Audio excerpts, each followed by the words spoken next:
द्विज किसे कहते हैं? जो यज्ञोपवीत धारण करे वह द्विज कहलाता है, क्योंकि यज्ञोपवीत धारण करते ही उसका दूसरा जन्म हो जाता है। द्वाभ्याम जायते इति द्विजः, जिसका दूसरा जन्म हो उसका नाम द्विज है। तो जो ब्रह्म सूत्र धारण करके उसका पालन करता हो वो द्विज कहलाता है। इसका नाम है उपनयन संस्कार। दो आंखें तो सबको मिली है, परंतु यज्ञोपवीत धारण करते ही शास्त्र की दृष्टि प्राप्त हो जाती है, इसलिए इसको उपनयन कहते हैं। उपनयन संस्कार जो लगभग आज लुप्त होने की स्थिति में पहुंच गया। लोग जानते ही नहीं जनेऊ क्या होता है।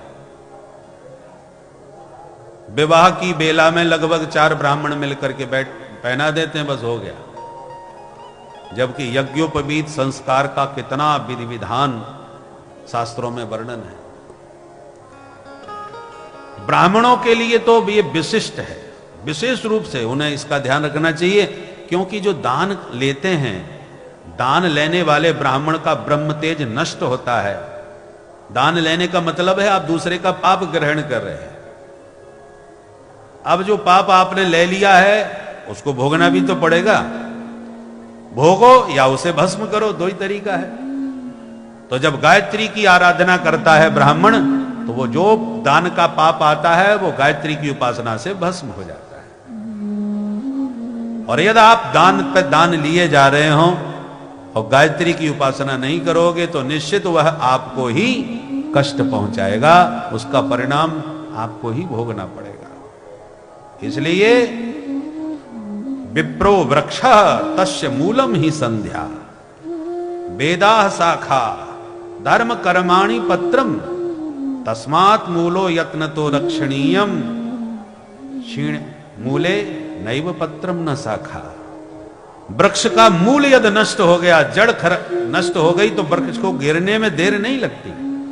थोड़ी सी आंधी में वृक्ष धराशायी हो जाएगा यदि जड़ कमजोर है तो, और जड़ यदि उसकी मजबूत है तो बड़े बड़े तूफानों में भी वृक्ष तना रहेगा, खड़ा रहेगा।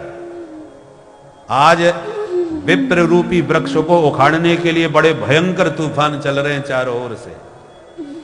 यदि ब्राह्मण देवताओं ने अपने वृक्ष के मूल की जड़ को ध्यान में नहीं दिया, उसकी सुरक्षा नहीं करी, तो इस वृक्ष को उखड़ते देर नहीं लगेगी। तस्य मूलम ही संध्या, ब्राह्मण की मूल संध्या है। अरे त्रिकाल संध्या नहीं बने तो कम से कम द्विकाल कर लो भैया, सुबह शाम तो कर लो। संध्या का मतलब संधि बेला। सूर्य अस्ताचल की तरफ जा रहे हो तो दिन जा रहा है, रात्रि आ रही है, उसके बीच की जो है मिलन वो संध्या काल है। उसी प्रकार से रात्रि जा रही है और सूर्य का प्रकाश हो रहा है, वो संधि बेला प्रातः काल की है। प्रातः काल संध्या तब की जाए जब चंद्र और तारों का दर्शन हो रहा हो। उत्तमा तारकोपेता, मध्यमा लुप्त तारका, अधमा सूर्य सहिता, प्रातः संध्या त्रिधास्मता। जब चंद्र और तारे दिख रहे हो उस समय संध्या वंदन गायत्री का जो जाप करता है उत्तम संध्या है।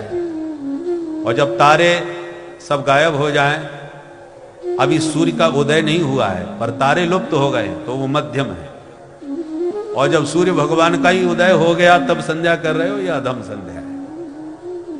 और उसी प्रकार सायंकाल की संध्या भी सूर्य भगवान जब हो अस्ताचल की ओर जाते हुए दिख रहे हो तब संध्या करो, उत्तम।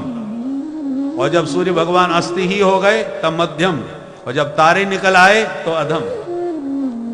3 प्रकार की संध्या सायंकाल की है, उत्तम, मध्यम और अधम। काल चला जाए तो बुराई नहीं, पर कर्म नहीं छूटना चाहिए। अब कथा कह रहे हैं सूर्यास्त हो गया, बाद में जाके संध्या कर लो। काल नहीं रहा परंतु कर्म तो नहीं छूटा। कर्म लुप्त नहीं होना चाहिए। भले ही सवेरे आप 9 बजे करो, सो के लेट उठे हो कोई बात नहीं, बाद में कर लो, पर कर्म तो न छूटे। बोले क्या करें, अब तो सूर्योदय हो ही गया, अब क्या संध्या वंदन करना, ये नहीं होना चाहिए। कर्म कभी नहीं छूटना। एक बार छूटा तो छूटता ही चला जाएगा, फिर कर ही नहीं पाओगे कभी। तो कैसे भी करो पर कर्म नहीं छूटना चाहिए।